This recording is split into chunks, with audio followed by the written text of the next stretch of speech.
இருப்பது. ஹர மகாதேவா. தென்னாடுடைய சிவனே போற்றி, எந்நாட்டவர்க்கும் இறைவா போற்றி. திருச்சிற்றம்பலம். பொழியான திருமேனி உமிழ்காணும் மிகமேவும் கழியாரும் யானை கடல் நாழும் மரவாமல் அழியாழும் மலத்தூவும் அழியார்கள் முழங்கார வெளியாகும் வலிதாய வினை கூட நினையாவே. சிற்றம்பலம். எல்லை குத்தபெருமான் திருவடிகளை சிறுமேற்கொண்டு குருமகா சன்னிதானங்கள் பிரபாதம் பணிந்து அடியவர்கள் மக்கள் பிரபாதம் பணிந்து இன்றைக்கு அபிராமி அந்தாதி. அதுல நமக்கு ஏற்கனவே ஒரு 2-3 பாட்டு பார்த்துட்டோமோ. இன்னைக்கு 3வது பாட்டு பார்க்கணும்னு நினைக்கிறேன். அறிந்தேன் எவரும் அஜாமரையை அறிந்து கொண்ட என்பதான் ஒரு பாடல். தரமற்கொன்றையோ செண்பக மாலையோ சாக்கும் கிள்ளை ஊரதும் தாகத்து உமைமைந்தனே உலகம் பெற்று சீரபிராமி அந்தாதி எப்போதும் சிந்தையுள்ளே காரமர் மேனி கணபதியே நிற்க கட்டுரையே. அபிராமிப்பட்ட அன்னையின் மீது கொண்ட அளவு கடந்த அன்பு, அது முருகிய அன்பு என்று சொல்வார்கள். அந்த முருகிய அன்பினால் அன்னையை சதா காலமும் அகப்பூஜை என்று சொல்லக்கூடிய உள்ளத்திற்குள் வைத்து வழிபடும் அந்த நிலை. இந்த அகப்பூஜைன்றது சாதாரணமா புறப்பூஜை அகப்பூஜை என்று சொல்வார்கள். புறத்திலே செய்யும் பூசை நம்ம எல்லாருக்கும் தெரியும். இறை வழிபாடு அது கூட சரியே தெரிய யோகமாக அப்படி கொஞ்சம் கொஞ்சமா படிநறையில மேலாக வந்து அப்படி வெளியே வந்து வழிபட்டு இறைவனை கண்டு அந்த இறைவன் மீது கொண்ட அன்பு முருகி, அதுதான் ரொம்ப முக்கியம். அந்த பக்தி என்னாகும், அன்பாக மாறி அந்த அன்பு முருகிய நிலையிலே அது அப்படியே உள்ளத்திற்குள் அகத்திற்குள் வைத்து வழிபடக்கூடிய ஒரு நிலையை உண்டு. அதுதான் இந்த அபிராமிப்பட்ட. அப்படிப்பட்ட அகப்பூஜையிலே சிறந்தவரார். அது தம்மை மறந்த நிலை, தன்னிலை மறத்தல் அப்படிம்பாங்க. நான் ஒரு உடம்பு எடுத்து, அதாவது மனித உடம்பு, நம்மளாம் இப்ப மனித உடம்பு எடுத்து இன்றைக்கு உலகத்திலே வாழ்ந்து கொண்டு உலக நுகர்ச்சியை அனுபவத்தை அனுபவித்துக் கொண்டு இருக்கிறோம். இந்த அனுபவம் அவர்கள் உடம்பு எடுத்திருப்பாங்க, நம்மை போல உடம்பு உலக நுகர்ச்சி இருக்கும். ஆனால் நாம உலகத்தை அனுபவிப்பதற்கும் அவர்கள் அனுபவித்தற்கும் ஒரு வேறுபாடு. நாம உலக இன்பத்திலேயே, அதாவது இந்த ஐப்புலன் நுகர்ச்சின்பாங்க, இந்த ஐப்புலன்கள் வழியாக உலகத்தை அனுபவித்து உலகத்தோடு ஒன்றித்து அழுந்தி அனுபவித்தல், இதுதான் பசுக்களாகிய நம்முடைய தன்மை. ஆனா இந்த அருளாளர்கள், அதாவது அருளை பெற்ற இவர்கள் இந்த உலகத்தில் வாழ்ந்தாலும் ஐம்புல நுகர்ச்சி என்பது இவர்களுக்கு இருந்தாலும் அத்தனையும் இறை அருளாகவே இருக்கும். அது நமக்கு ஞானசம்பந்த பெருமானுடைய வாக்கு. இதெல்லாம் ஒவ்வொன்றா நம்ம வச்சு பார்த்தா முழுக்க இறைவனையே கண்டு அனுபவித்தல். அப்ப நமக்கும் அவங்களுக்கும் எவ்வளவு வேறுபாடு இருக்குன்னு நம்ம தெரிஞ்சுக்கலாம். நாம ஐம்புல நுகர்ச்சி, இந்த பொறிகள் வாயிலாக புலன்கள் வாயிலாக உலகத்தை அழுந்தி அனுபவித்தல். ஆனா அவர்களுக்கோ முழுக்க இப்ப அபிராமிப்பட்டர் அன்னையின் மீது கொண்ட முருகிய அன்பினால் உலகம் காட்சிப்படாது. உடல் இருக்கு, உலகத்துக்குள்ளதான் இருக்காங்க. ஆனா முழு அனுபவம் அன்னையோடு கூடியதாக அவர்களுக்கு. இப்ப இவர்களுடைய பெருமையை உலகத்திற்கு உணர்த்தும் வண்ணமாக இப்ப நடைபெறக்கூடிய அந்த சம்பவம், இந்த பாடல்கள் நாம இன்னைக்கு அனுபவிக்கணும். இந்த பாடல்கள் மூலமா அம்மை எப்படிப்பட்டவள், எப்படியெல்லாம் வருவாள், நமக்கு எப்படி உதவி செய்வான்றத அப்படியே படம் போட்டு காமிச்ச மாதிரி கொடுத்திருக்கிறார் அழகா. அப்ப இந்த பாடல்கள் மூலமாக நமக்கு உதவுவதற்காகவும் பின்னாடி அது எந்த நூற்றாண்டுல அவர் வாழ்ந்தார், இப்ப நம்ம 21ஆம் நூற்றாண்டுல வாழ்றோம், இன்றைக்கும் நாம இந்த அன்னையுடைய அருளை பெற வேண்டும் என்பதற்காக இங்கே அன்னையின் திருவிளையாடல் என்று கூட சொல்லலாம். இது அந்த திருவிளையாட்டின் மூலமாக நமக்கு தந்த இந்த பாடல்கள் என்று சொல்லலாம். இந்த பாடல்களை தர்றதுக்காகத்தான் அது இவர்கள் மூலமா அப்படியே முழுமையாக அன்னையோடு ஒன்றித்த அந்த நிலையிலே உள்ளம் முழுக்க ஒன்றி போயிருக்கு. அதுல இருந்து வரக்கூடிய வார்த்தைகள் இப்ப திருமந்திரம் பார்த்தோம். திருமந்திரம் திருமூல தேவநாயனார் இறைவனோடு ஒன்றித்த நிலையிலே அப்ப கூட அவருடைய வாக்காகவே சொல்வார். திரு ஆவடுதுறை இங்கே வந்து இறைவனை வழிபட்டு இறைவியின் அருளால் அங்க உள்ள இறைவியின் அருளால் இந்த திருமந்திர பாமாலையை தந்தேன்னு அவருடைய பாடலே வருது. அப்ப அம்மையின் அருள் பெற்றது. ஞானசம்பந்த பெருமானுடைய வாக்கை எடுத்துக்கோங்க. அவருடைய பாடல்கள் எல்லாம் அம்மையை சொல்லி அப்பாவை சொல்ற. அதுக்கு காரணம் அம்மையின் கைகளால் இந்த ஞானப்பாலை உண்ட தன்மை. அதை இப்ப எல்லாருக்கும் சொல்லணும். அப்ப அன்னையின் அருள், அம்மையுடைய அருள், அருள் வீழ்ச்சி, இதெல்லாம் சொல்றதுக்காக தான் இந்த பாக்கள் எல்லாம் வருகிறது, பாடல்கள். இந்த பாடல்கள் மூலமாக அம்மையுடைய அருளை நாமும் புரிந்து கொண்டு இன்றைக்கு வழிபாடு இப்படி செய்ய வேண்டும் என்பதை நமக்கு உணர்த்துவதற்காகத்தான். முதல்ல அதை புரிஞ்சுக்கணும். இந்த பாடல் எதுக்காக பாடுறோம்? அதுல கூட ஒவ்வொரு பாடலுக்கும் ஒரு இந்த பாடலை பாடுனா இப்ப இந்த யாரோ ஒருத்தவங்க போட்டுக்கிட்டே வருவாங்க. இந்த பாடலை பாடினால் அந்த குடும்ப கவலையிலிருந்து விடுபட அப்படின்னு அந்த 3வது பாடலுக்கு போடுறாங்க. இந்த பாடல் எல்லா பாடலையும் பாடினாலே எல்லா கவலையும் போகும். அடுத்து உயர் பதவிகளை அடைய அதெல்லாம் இந்த ஸ்கிரீன்ஷாட்ல எடுத்து போட்டுக்கிட்டு இருக்காங்க பாருங்க.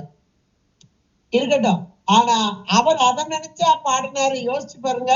அந்த முருகிய அன்பு. இப்ப இந்த பார்க்க போற பாடல்லாம் அப்படியே அனுபவத்தை அப்படியே வார்த்தைகளாக்கி வெளியே கொண்டு வர. அவர் அனுபவிச்சத வார்த்தைகளாக அப்படியே வெளியே கொண்டு வர. பாடல்ல சொன்னார், துணையும் தொல்லும் தெய்வமும். அம்மை எப்படியெல்லாம் வர்றான்னு சொன்னார். துணையாக வருகிறாள், தொல்லும் தெய்வமாக வருகிறாள், பெற்ற தாயாக வருகிறாள். இப்படிப்பட்ட அன்னை சுருதிகளின் பனையாக வர. வேதங்கள் இன்னைக்கு வேதங்கள் உணர்த்தாத செய்திகளே இல்லை.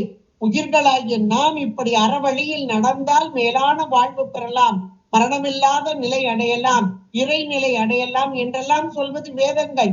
அப்ப அந்த சுருதிகளின் பனையாக அடுத்து கொழுத்தாக. ஏன்னா சாதாரணமா ஒரு நூல், அதுவும் வேதங்களை படிக்கிறது சாதாரணம் அல்ல.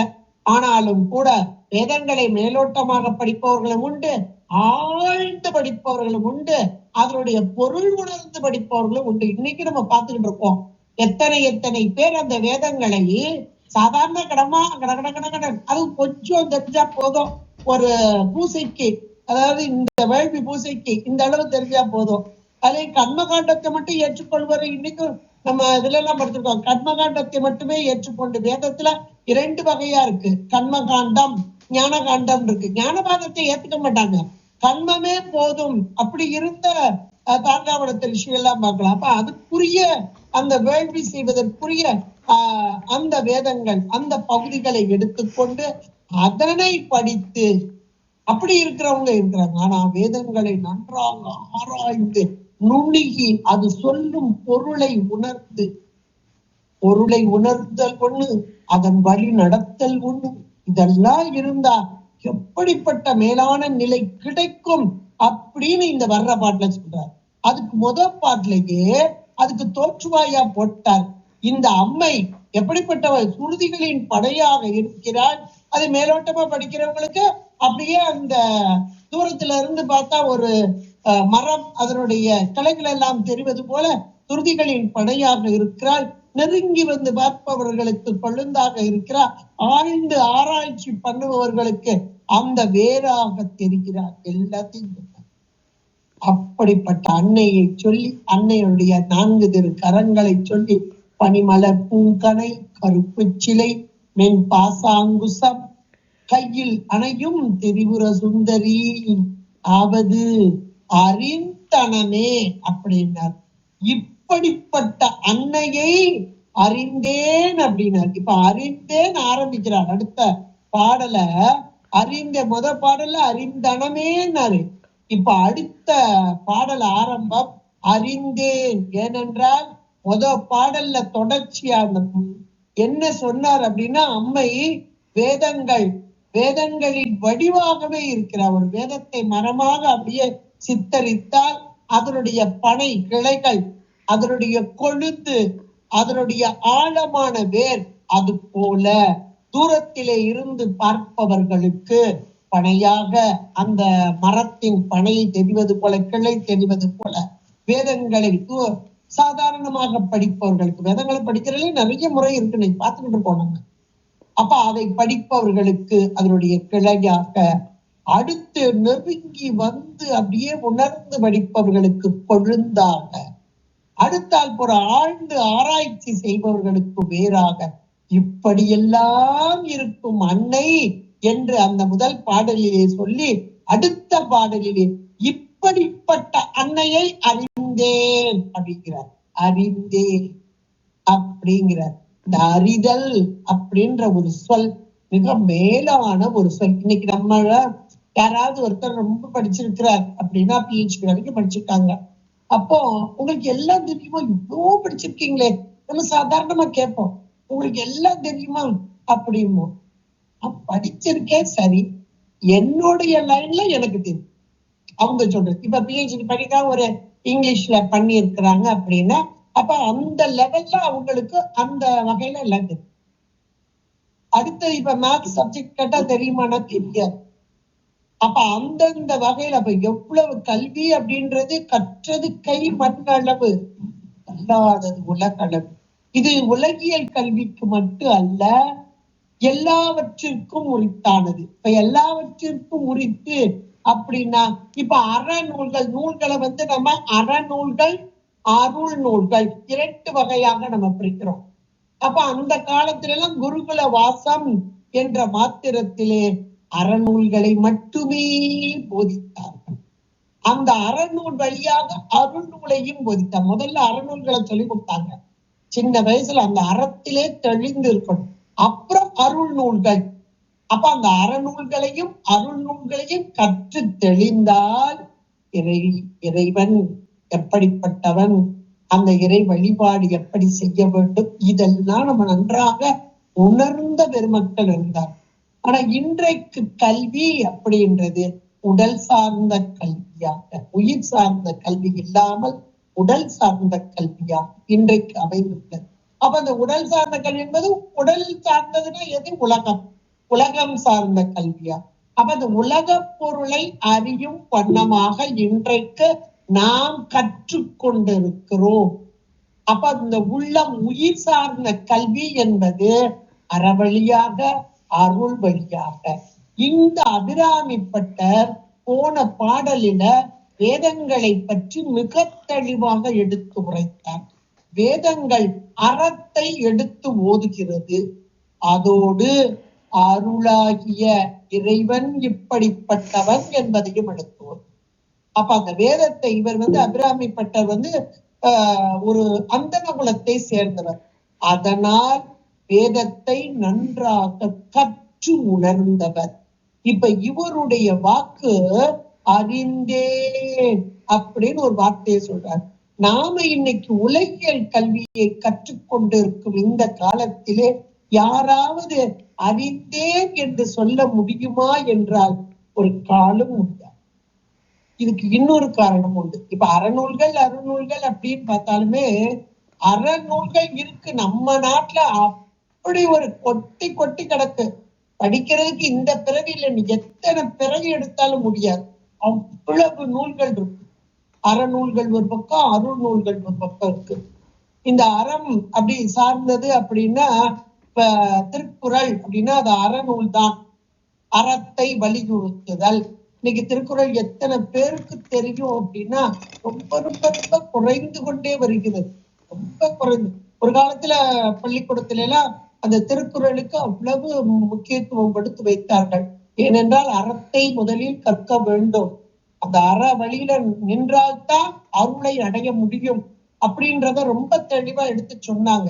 இப்ப அந்த நூல்களே இவ்வளவு இருந்தாலும் நாம கற்கக்கூடியது மிக மிக சொற்பமானது, ரொம்ப சிறிய அளவிலே அமைந்து உள்ளது.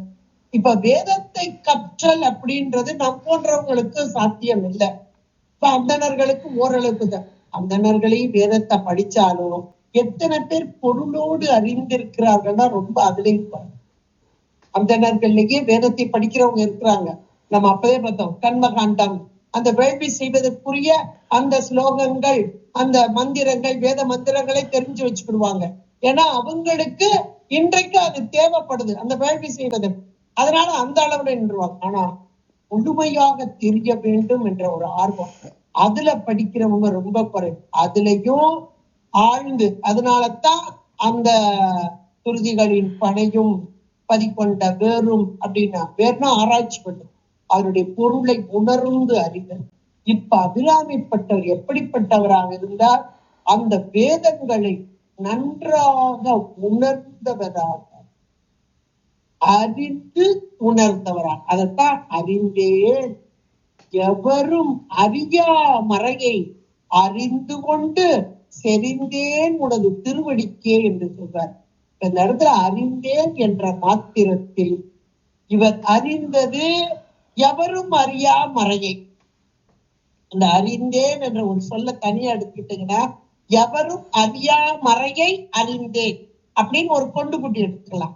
அப்ப யாராலும் பெருக்க முடியாது. ஆனா வேதங்களை முழுமையாக எல்லாரும் கற்றார்களானா ஒரு சிலர் பட்டியல் போட்டு சொல்லலாம் இன்றைக்கும்.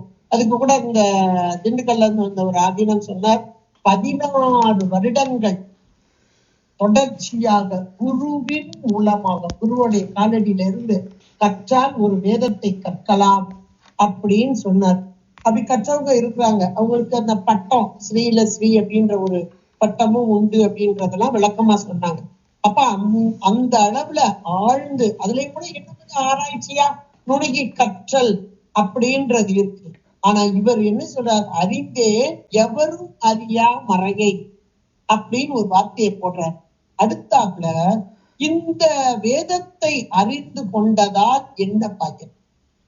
அடுத்த வார்த்தை சொல்ற, வேதத்தை அறிந்து கொண்டதால் அம்மையை பற்றி அறிந்து கொண்டது அப்படின்னு ஒரு வார்த்தை ஈஸியா சொல்லலாம். அவர் அப்படி சொல்லல. என்ன சொல்றாரு? அறிந்து கொண்டு செறிந்தேன் உனது திருவடி. இன்றைக்கு ஆன்மா என்ற ஒரு சொல், வியாபகம் என்ற ஒரு பொருள். ஆன்மா என்ற ஒரு சொல்லுக்கே வியாபகம் என்ற ஒரு பொருள். இப்ப வியாபகம் என்பது ஒரு இடத்தில் இருந்து கொண்டு எல்லாவற்றையும் ஒரு சேர அறியும் அறிவு. இதுதான் வியாபகத்தன்மை, எல்லாவற்றிலும் நிறைந்திருத்தல், அறியும் தன்மை அப்படின்னு. இறைவன் பெரு வியாபகம், எல்லாவற்றையும் ஒரு சேர அறிகிறார். நாம பசுக்களாகினா இப்ப உடல் கொண்டு இருக்கிறோம். இப்ப உடம்போடு கூடிய நிலையிலே ஐம்புலன் அறிவு, அந்த ஐம்புலன்கள் வாயிலாக, பொறிகள் வாயிலாக இந்த புலப்படுத்தும் தன்மையை கொண்ட புலன்கள் மூலமாக அறியும் அறிவு. அதுலயும் ஒரு புலன் கொண்டு, ஒரு பொறி கொண்டு, ஒரு புலன் கொண்டு ஒரு நேரத்தில் ஒரு பொருளை மட்டுமே அறியும் அறிவு நம்முடைய உயிருக்கு இன்றைக்கு. அதுக்கு காரணம் இந்த மலம், அறியாமை என்ற ஆணவ மலம் இந்த அறிவை பற்றி கொண்டு இருப்பதால் ஒரு நேரத்தில் ஒரு புலம் கொண்டு ஒன்றை மட்டுமே அறியும் அறிவு. இதுதான் இன்னைக்கு நமக்கு இருக்கு. இப்போ இதே ஆன்மா இந்த அறநூல்களையும் அருள் நூல்களையும் நன்றாக கற்று ஓதி உணர்ந்து அதன் வழி நடந்து, அது ரொம்ப முக்கியம். ஓதி உணர்ந்தும் பிறர்க்கு உரைத்தும் தான் அடங்கா பேதையில் பேதையான் இல அப்படிப்பார் வள்ளுவன். நல்ல ஓதி உணர்ந்து பிறர்க்கு உரைத்தும் தான் அடங்க. அப்ப அந்த வழியில செல்லாத மக்கள் முட்டாள் அப்படிம்பார். அது நன்றாக தெரிகிறது. அந்த அருள் வழி, அந்த அற வழி நன்றாக தெரிகிறது. நன்றாக படித்தாக்கு அது நன்றாக தெரிந்தும் அந்த வழியில் நில்லாத நிலை. அப்ப அப்படியே இருக்கக்கூடாது. அப்ப நன்றாக அதனை உணர்ந்து அந்த நெறியிலே நிற்றல். இப்ப நம்ம திருமுறைகளை நல்ல தலைமையில் கொண்டு வழிபாடு செய்கிறோம், படிக்கிறோம், பொருளை உணர்றோம். அந்த வழியில நிற்கிறோமா? அதை மட்டும் ஒரு நிமிஷம் பார்ப்போம். துஞ்சலும் துஞ்சல் இல்லாத பொழுதிலும் நெஞ்சகம் நைந்து நினைமின் நாள் தோறும். எவ்வளவு ஒரு அருமையான ஞான சம்பந்த பெருமானுடைய வாக்கு.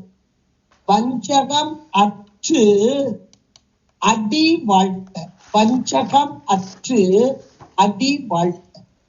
இந்த நிலையில நம்ம இருந்தா பந்த முற்று அஞ்ச உதைப்பன அஞ்சு. அப்ப இந்த பின்னாடி இது பயன், முன்னாடி நம்ம எப்படி நிக்கணும், எப்படி வழிபடணும், எப்படி நிக்கணும், அதை எவ்வளவு அழகா பட்டியல் போட்டு சொல்றார். அவருடைய பாக்கள் எல்லாமே இப்ப ஞானசம்பந்த பெருமான் திருவடிகள் போற்றி போற்றி போற்றி போற்றி என்று வழிபாடு செய்யக்கூடிய நாம் அந்த வழியில் நிற்கிறோமா? இதுதான் மோதி உணர்ந்து பிற குறைத்தும் தான் அடங்கா பேரு. இந்த நேரத்துல இப்ப ஆன்மா ஒரு உடம்போடு, இந்த அறியாமை என்ற ஒரு பொருள் ஆணவ மலத்தோடு கூடியிருக்கும் ஆன்மா ஒரு நேரத்தில் ஒன்றை மட்டுமே அறியக்கூடியது. இது ஆன்மாவுடைய இயல்பு கிடையாது. மலத்தோடு கூடியிருந்து ஒன்றையும் அறியா நிலை இருக்கு. அப்ப உண்மையிலே ஆன்மான்றது வியாபகம், எல்லாவற்றையும் அறியக்கூடிய தன்மை, அறிவு பொருள் ஆன்மா. அப்ப இதனை உணர்ந்து அப்ப நான் ஒரு அறிவு பொருள், அப்ப நான் ஒரு அறிவு பொருள் என்பதை எப்போது உணர்கிறது? எப்போது இதுக்கு ஒரு பக்குவ நிலை, இந்த நூல்களை எல்லாம் கற்று, அற நூல்களையும் அருள் நூல்களையும் கற்று கற்று கற்று எது உண்மை எது பொய் என்பதை தெரிந்து இந்த பொய்யிலிருந்து நீங்கி உண்மையை பற்றி கொண்டு உண்மை வழி நின்று இறை அருளோடு கூடி, இந்த இறை அருள்தான் சக்தி நிற்பார். இறைவனை ஒப்பு மலகரி பாவம் சக்தி நிற்பார். இந்த இறை அருளோடு அப்ப இறைவனே குருவாக வந்த அந்த நிலை, இது அந்த சத்தினி பாத வீழ்ச்சியில்தான் குருவாக வந்து என்னையும் உணர்த்தி, தன்னையும் உணர்த்தி, என்னையும் நான் யார் என்பதை உணர்த்துகிறார், தன்னையும் உணர்த்தி, இறைவன் எனக்குள் இருந்து செயல்படுகிறான் என்பதையும் உணர்த்தி, இதையெல்லாம் அறிந்தேன். இப்ப இந்த அறிவு முதல்ல அறிந்தேன் பார்த்தோம். இப்ப அவர் சொல்றார் அறிந்தேன், எவரும் அறியா மறையை அறிந்தேன். அப்ப அந்த வேதங்கள் அறமாக அருளாக எடுத்து சொல்வதையெல்லாம் உணர்ந்து கொண்டு அறிந்து கொண்டு அதனால் செறிந்தே உனது திருவடிக்கு.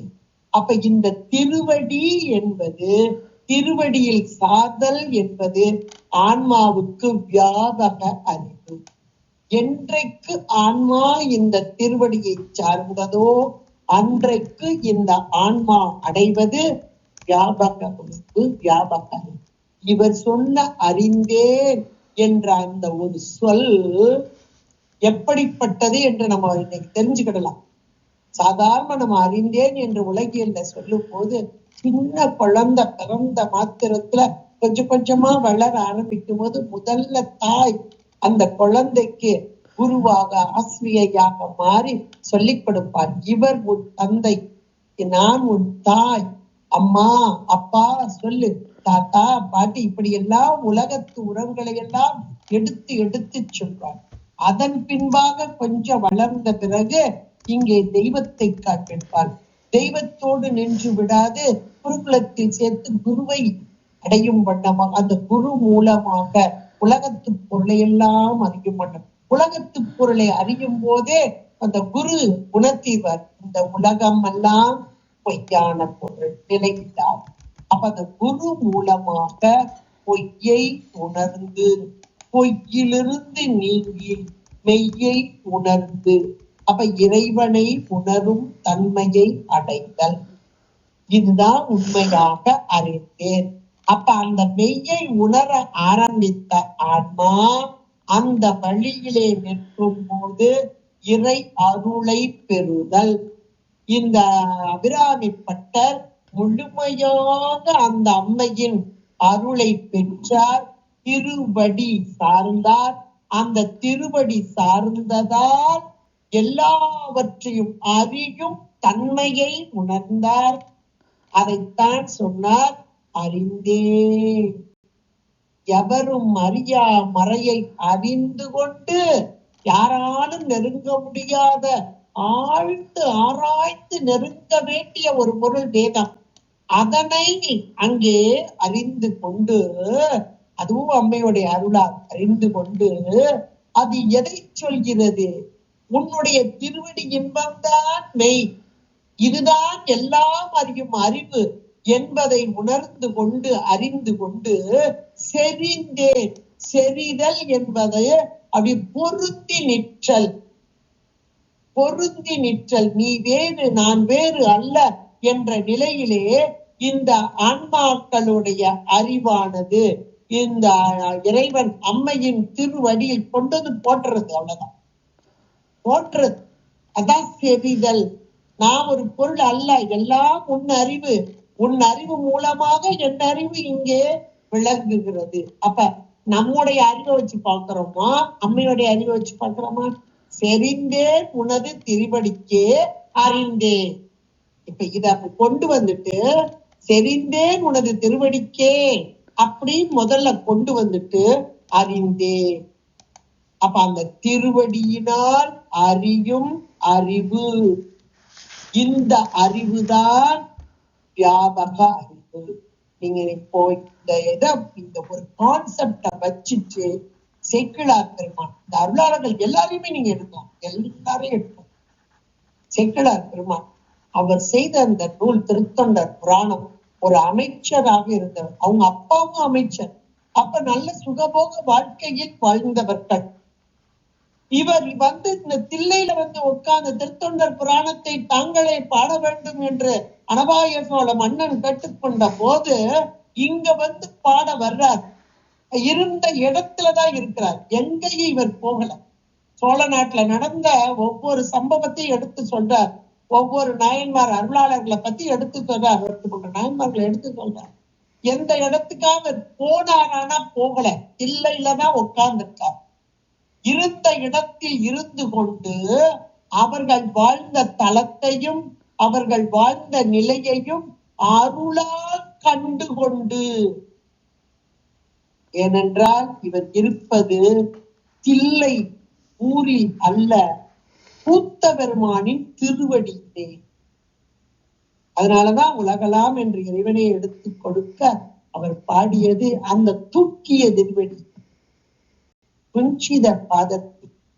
அப்ப அந்த திருவடி நீழலில் அமர்ந்த தூக்கிய திருவடி, தூக்கிய திருவடி என்பது இடது பாதம், அம்மைக்கே உரியது. அந்த திருவடி நீழலில் அமர்ந்து கொண்டு வியாபக உணர்வை அடைந்து, இந்த நிலை தாங்க மேலான ஒன்று. எல்லா இடத்துல இருக்க இவர் என்ன பக்கத்துல இருந்து பார்த்த மாதிரி அப்படியே அவருடைய வார்த்தைகள் எல்லாம் அனுபவிச்சு. இன்னைக்கு எரிபத்த நாயனாருடைய குருபூஜை நேர இருக்கிறவங்க, வீட்டுல நூல் இருக்கிறவங்க, 12ஆம் திருமுறை வீட்டுல இருக்கிறவங்க அதை எடுத்து படிச்சு பாருங்க. கருவூர் என்ற இந்த ஊரிலே வாழ்ந்தவர் சிவகாமி ஆண்டார். அது இந்த புரட்டாசி மாதம் நவமி திதி அன்றைக்கு நடந்த அந்த சம்பவம். அது அப்படியே அழகா வரிசையா பட்டியல் போட்டு சொல்றார். இருக்கிறது இவர் தில்லையில. எவ்வளவு அழகாக அது இறைவன் மீது கொண்ட அன்பு. அந்த எரிபத்த நாயனார் அப்படியே சாமி சொல்றார், அன்பின் மிக்கி அப்படிம்பார். அப்ப அந்த அன்பு முருகிய அன்பு, அதை அப்படியே அழகா செய்யுள் பாக்களாக எடுத்து சொல்லும் பாங்கு சேக்கிழார் பெருமான். இதற்கு எப்படி வந்தது? திருவடி நின்றல், அதில் இருந்ததால் அறிதல்.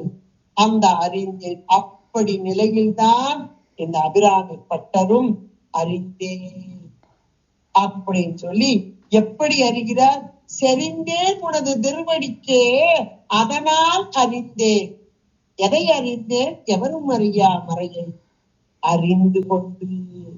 அந்த மறைகள், யாராலும் அறிய முடியாத மறைகள், வேதங்கள் எதை சொல்லிய உன் திருவடி பெருமையைத்தான் புகழ்ந்து பாடிக்கொண்டிருக்கின்றன.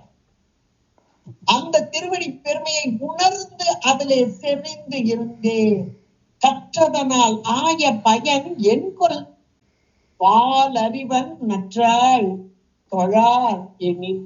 அதற்கு ஏற்றாற் போல அறிய வேண்டிய பொருள் எது என்றால் திருவடியே. அதனாலதான் நீங்க எந்த பாடலை எடுக்க, பிரேம திருமுறையில நிறைய பாடல், அதுல திருவடி தாண்டகம்னே போட்டிருக்கார். தாண்டக வேந்தரா அப்பர் பெருமான் திருவடி தாண்டகம் போட்டிருக்கார்.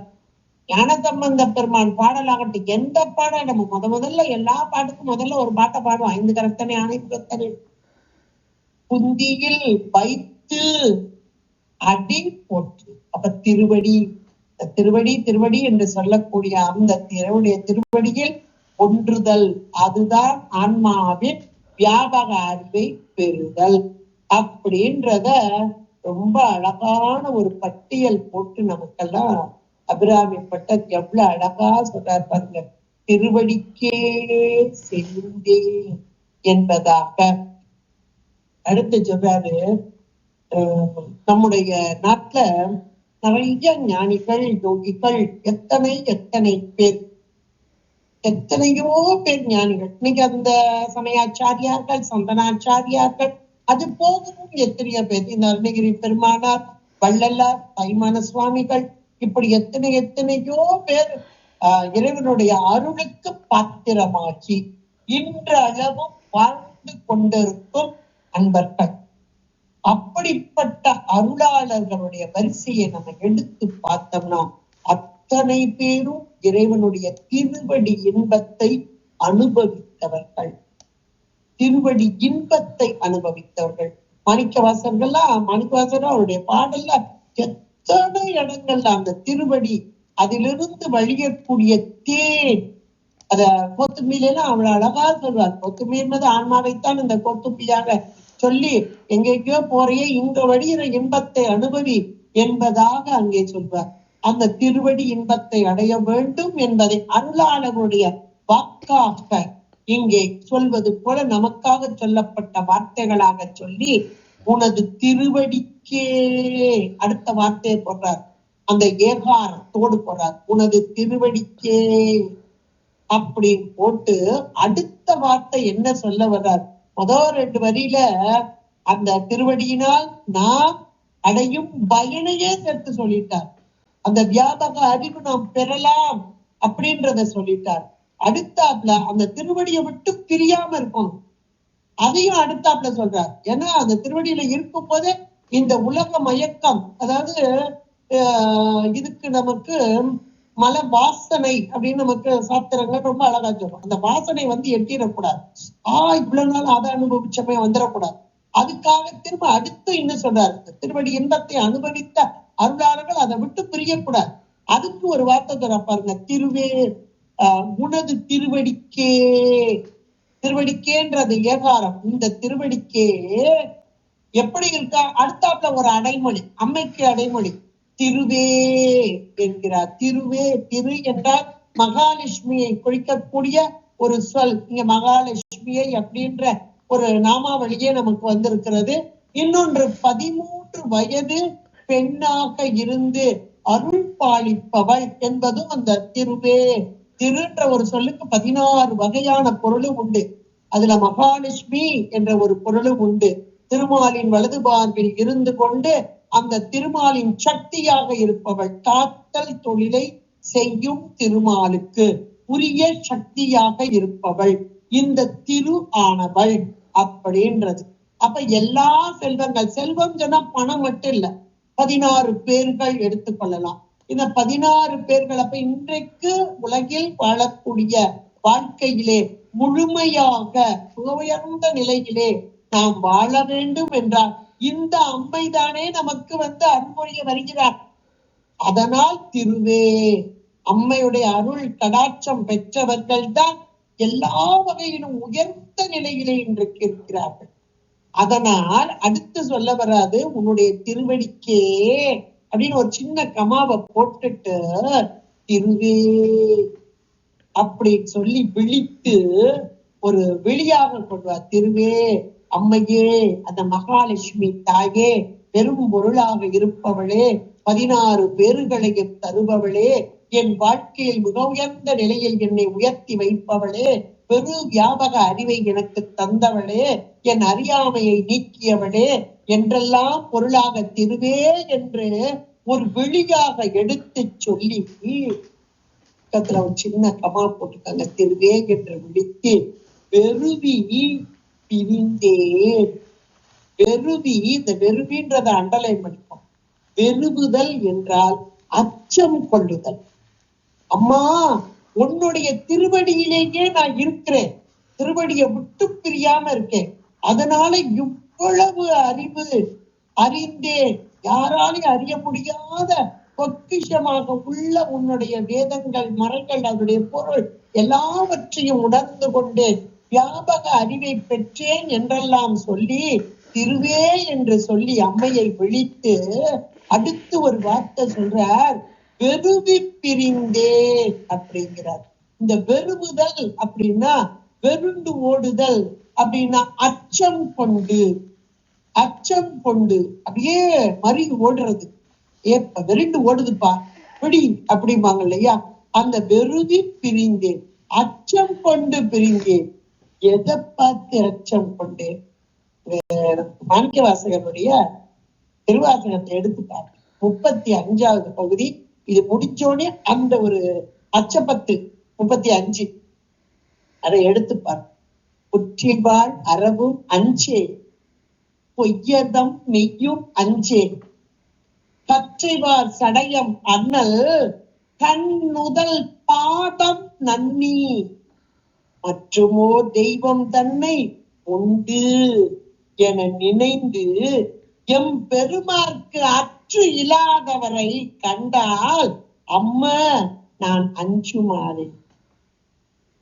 பேர்பட்ட பெருமை கொண்ட இறைவன் அவனுடைய திருவடிய பற்றி கொண்டு வாழ்வதை விட்டு அவர் இல்ல வேற தெய்வங்களை தேடி போறாங்க பாருங்க, அவங்கள பார்த்தாலே எனக்கு பயமா இருக்கு, அவங்ககிட்ட வரப்பட்டேன். அம்மா நான் அஞ்சுமாறு. புற்றுல இருக்கிற பாம்பு வந்தா கூட பயப்பட மாட்டேன். எவ்வளவு ஒரு அருமையான பாட்டு அந்த 35வது பதியம். அதுல ஒவ்வொரு 10 பாடல்கள் இருக்கு, அதை படிச்சு பாருங்க, அவ்வளவு அருமையாக. அப்ப அஞ்சுதல் என்றால் என்ன? அதுவும் வெறுவி பிரித்தல். வெறுப்பு அப்படின்னா அச்சம் கொண்டு பிரிந்தே என்கிறார். யாரை கண்டு பிரிக்கிறார் என்றால், திருவே வெறுவி பிரிந்தே நீ அன்பர் பெருமை எண்ணாத. நீ அன்பர் பெருமை, அன்பர் என்றால் அடியவர்கள் அம்மையின் மீது கொண்ட அன்பு முழுகிய நிலையில் இருக்கும் அடியவர்கள், அவர்களுடைய பெருமையை எண்ணாதவர்கள், அவர்களை பார்த்த மாத்திரத்திலே வெறுவி பிரிந்து. என்ன ஒரு அருமையான வார்த்தை பாருங்க. அதாவது அடியவர்களுடைய பெருமையை உணர வேண்டும் என்பதை சொல்வதற்காக, அம்மா உன்னுடைய பெருமையை எண்ணாத, உன்னை விட்டு பிரிந்து இருக்கக்கூடிய அல்லது உன்னுடைய மேலான தன்மையை அடைய முடியாத, அதான் அன்பர் பெருமை. ஏன்னா அன்பர்கள் என்பவர் சதா காலம் உன்னையே புகழ்ந்து கொண்டு இருப்பவர்கள். அவர்களுடைய பெருமை என்னவென்று தெரியாதவர்கள் யார் என்றால், உன்னுடைய பெருமையை தெரியாதவன், அம்மையுடைய பெருமையை தெரியாது. அப்ப அடியவர்களுடைய பெருமை அளவு கடந்தது என்பதை இங்க எவ்வளவு அழகா எடுத்துக்கிறார். அப்படிப்பட்டவர்களை கண்டால் நான் அச்சம் கொண்டு பிரிந்து விடுவேன். வெறுவி பிரிந்தேன், அவர்களை கண்ட மாத்திரத்திலே வெறுவிப்பேன். அப்ப அடியவருடைய பெருமையை எவ்வளவு உயர்வாக சொல்கிறார், அவ்வளவு பெரிய உயர்வு. ஏனென்றால் அடியவர்கள் என்பவர்கள் நடமாடும் இறைவன், சங்கமம். இறைவன் 3 இடங்கள்ல இருக்கிறான் நம்ம பார்க்கிறோம், உருவாக, லிங்கமாக, சங்கமமாக. சதா காலம் இறை உணர்வு. இப்ப அபிராமிப்பட்டவர் எப்படிப்பட்டவர்? சதா காலமும் அம்மையை மனதிற்குள் தியானித்துக் கொண்டே இருப்போம். இதுதான் அடியவர்களுடைய இலக்கணம். அடியவர்களுக்கு ஒரு 10 இலக்கணம் சொல்லியிருக்காங்க. ஆண்டவனுக்கு இலக்கணம் இருக்கு, குருவுக்கு இலக்கணம் இருக்கு, அடியவர்களுக்கும் இலக்கணம் இருக்கு. அப்ப அடியவர்களுக்குரிய இலக்கணம் 10 கொல்லாம் அப்படின்னு அவரே சொல்றாரு. 10. அந்த 10ல மிக மேலானது எது என்றால் சதா காலமும் என்னுடைய திருவடியை தன்னுடைய உயிர் அறிவிலே பதித்து, உள்ளத்திலே சொல்லிக்கலாம். ஏன்னா உள்ளம் என்பது உயிர் அறிவாக இங்கே கொள்ளப்படும். அப்படிப்பட்ட உயிர் அறிவிலே பதித்து சதா காலமும் பூசித்துக் கொண்டே இருப்பார். இதாக பூசி சதா காலமும் பூசித்துக்கிட்டு இருப்பாங்க. வெளியே பார்க்க நம்மள மாதிரி தெரிவாங்க, நாம நடக்கிற மாதிரி நாம பேசுற மாதிரி பேசிட்டு இருப்பாங்க. ஆனா உள்ளுக்குள்ள பூசை ஓடிக்கொண்டே இருக்கும். அப்படிப்பட்ட அன்பர்கள். இதுக்கு காரணம் இந்த அன்பர்னு ஒரு வார்த்தையை போட்டார். அன்பர். அப்ப அடியவர்கள் அப்படின்னா யாரு? அன்பர்கள் என்றால் யாருன்னா திருவடியை வணங்கி வணங்கி வணங்கி இறைவன் மீது கொண்ட பக்தி முருகி அன்பாக, அப்படி அந்த அன்பு முருகிய நிலை கூடும் அன்பினில் கும்பிடுதலே அன்றி. அடியவர் பெருமக்களுக்கு சொல்லக்கூடியது. அவங்க அப்படிதான் கேட்டாங்க. அப்ப அந்த அன்பு என்பது பக்தின்றது முதல் நிலை, அன்பு என்பது முருகிய நிலை. அதனாலதான் இதுல அன்பர், நின் அன்பர், உன்னுடைய திருவடியே சதா காலமும் நினைந்து உருகக்கூடிய அன்பர் பெருமையை எண்ணாத.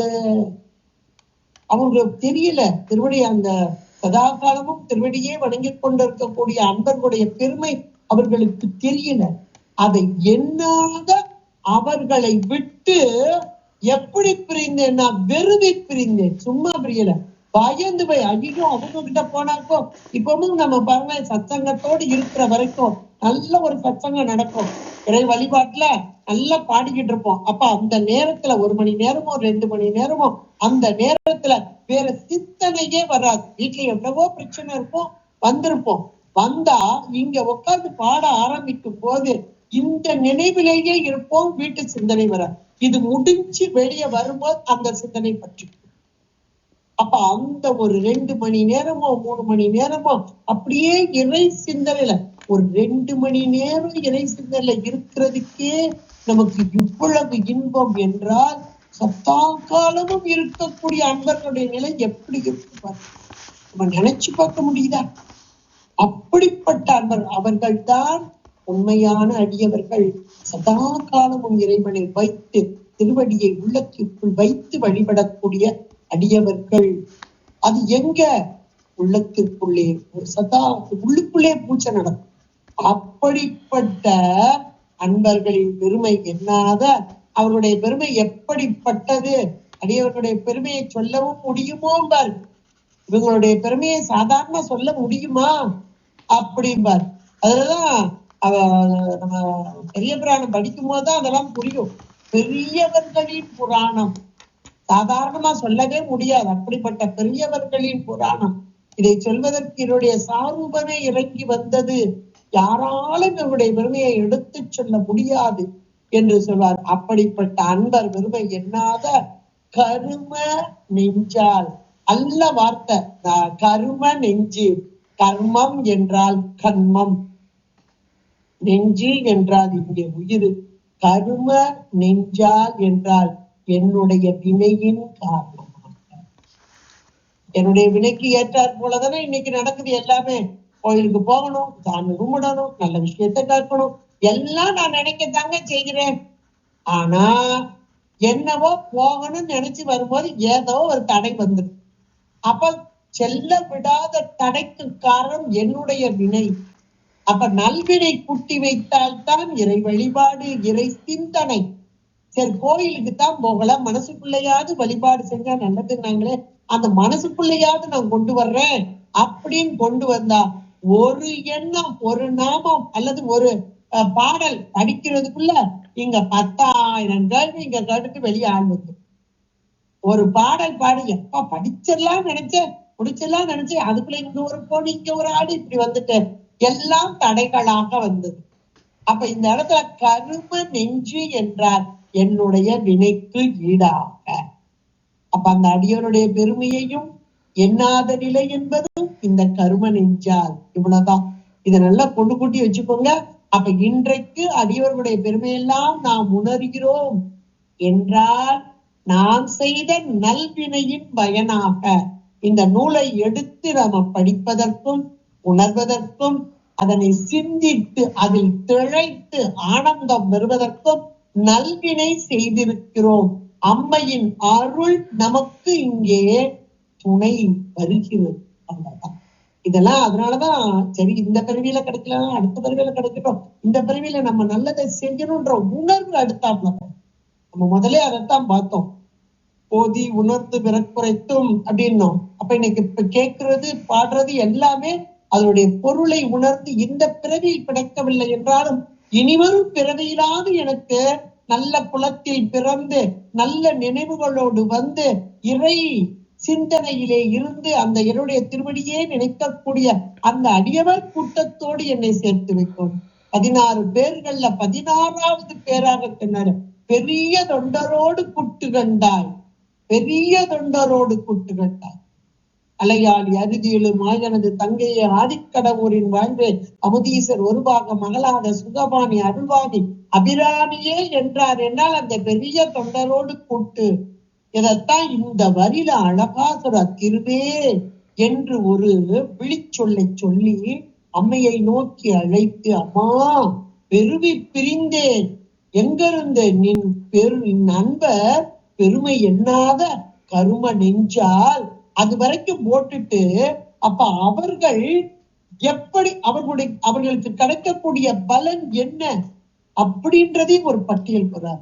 மதிந்தே விடும் நரகுக்கு உறவாய மனிதர். அப்ப அந்த பெருமையை எண்ணாதவர்கள் அவர்களுக்கு கிடைக்கக்கூடிய பலன் என்ன? அடியவர்களின் பெருமையை உணராதவர்கள், அடியவர்களை பழித்து பேசக்கூடியவர்கள் இன்னைக்கும் நிறைய பேர் இருக்காங்க. அருளாளர்கள் வழி நிற்பவர்கள் ஏராளமான பேர், அருளாளர்களை பழித்து பேசக்கூடியவர்கள். நம்ம ஞானசம்பந்த பெருமானுடைய காலத்துல நடந்ததையே நீங்க அப்படியே கொஞ்சம் யோசிச்சு பாருங்க. ஞானசம்பந்த பெருமான் மதுரைக்கு வருகிறார். வந்தபோது இவரை எதிர்கொண்டு வரவழைப்பதற்காக மங்கையர்க்கரசி அம்மையார், அப்ப அந்த அம்மா பேர் மாணிதான், இவர் தான் மங்கையர்க்கரசின்னு வச்சார். அந்த அம்மாவும் குலச்சிறை நாயனா, இந்த 2 பேர் தான். இந்த குலச்சிறை நாயனா அவரை அமைச்சராயிருந்தா அவரை போய் எதிர்கொண்டு வரவழையுங்கள் என்று அழைத்த போது குலச்சிறை நாயனா அப்படியே கீழே விழுந்தார். அவருடைய பல்லக்கு சிறிகை வருகிறது, ஊர் எல்லையில வரும்போது அப்படியே கீழே விழுந்தார், எந்திரிக்கவே இல்லை. அவர் தான் இறங்கி இவர் தூக்கி விட்டார். என்ன தூக்கி விடுற மாதிரி எங்க நாட்டையும் தூக்கி விடணும்னார். எங்களுடைய நாடு கன்னி நாடு விழுந்து கிடக்கிறது, அறியாமையில் விழுந்து கிடக்கிறது, இந்த சமணம் என்னும் படுகொலையில் விழுந்து கிடக்கிறது, அதிலிருந்து தூக்கி விட வேண்டும் என்றார். அப்ப இந்த பெருமக்கள் இறைவனையே நினைத்து வாழ்ந்த பெருமக்கள் ஞானசம்பந்த பெருமானை வரவழைத்து இந்த பாண்டிய நாடு உய்வு பெற வேண்டும் என்ற எண்ணியமன். பாண்டிய மன்னனோ சமண மதத்தை சார்ந்து இவர் தங்கி இருந்த அந்த மடத்திற்கு தீ வைப்பதற்கு அனுமதி கொடுத்தார்.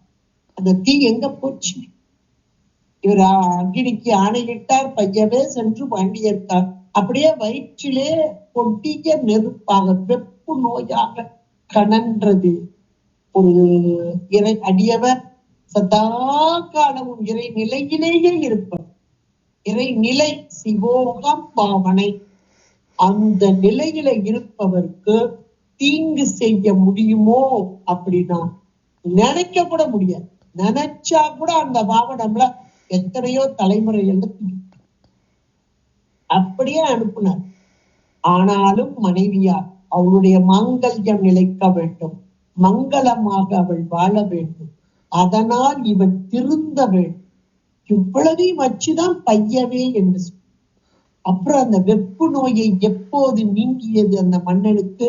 இந்த ஞானசம்பந்த பெருமானார் இந்த அரண்மனைக்கு வரவழைக்கப்பட்டார். மங்கையர்க்கரசி அம்மையார் போய்தான் காலில் விழுந்து, ஏன்னா மன்னன் செய்த தவறுக்கு அரசியாக இவர் இருப்பதால் நானும் இதில் உடந்தையே என்று மனம் வருந்தி அழுது அப்படியே அவருடைய காலில் விழுகிறாங்க அந்த அம்மா.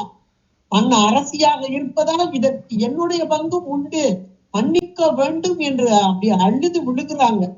விழுது தாங்கள் வர வேண்டும், இந்த மன்னனை காப்பாற்ற வேண்டும் என்று கேட்டுக்கொள்ள இப்ப வர்றார்.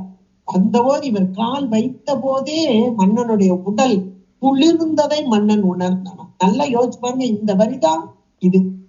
அதாவது இந்த அருளாளர்களுக்கு யார் தீங்கு செய்கிறார்களோ அவர்களுக்கு துன்பமும், அந்த அருளாளர்களுக்கு யார் அந்த அருளாளர் அந்த இடத்துக்கு வர்றாருன்னா ஒரு புண்ணியம் பண்ணிருக்கு, அது மங்கையர்க்கரசியார் மூலமாக வருது.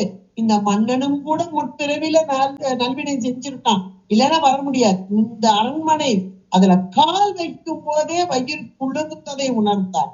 இதை விட என்ன அதிகம் அழகா சொல்றார் சேக்கலா பெருமான். இந்த ஞானசம்பந்தர் என்ற ஒரு குழந்தை சோழ நாட்டிலிருந்து வந்திருக்கிறது என்று மங்கையர்க்கரசியார் சொல்ல, ஞானசம்பந்த என்ற சொல் கேட்க மாத்திரத்திலே வயிறு குளிர்ந்ததை உணர்ந்தான். அப்ப இந்த சொல் அந்த மந்திர சொல், ஞானசம்பந்த என்பது மந்திர, இந்த சொல்லுக்கு எவ்வளவு ஒரு ஆற்றல், மந்திர ஆற்றல் இருக்கிறது. இந்த வார்த்தை இந்த அடியவர்கள் எப்படி சொல்றாரு, பிரிந்தேன் வெறுவி பிரிந்தேன் நின் அன்பர் பெருமை எண்ணாத கருமன் என்றார். அவர்கள் எப்படிப்பட்டவர்கள், யார் அப்படி இறை அடியவர்களை பழித்து பேசி வாழ்கிறார்களோ அவர்களுக்கு கிடைக்கும் பலன் என்ன, மறிந்தே விழும் நரகுக்கு உறவாய மனிதர். அவர்களுக்கு கிடைக்கும் பலன் என்ன என்றால், அவர்கள் மறித்தே விழும் நரகுக்கு உறவாய மனிதர்கள்.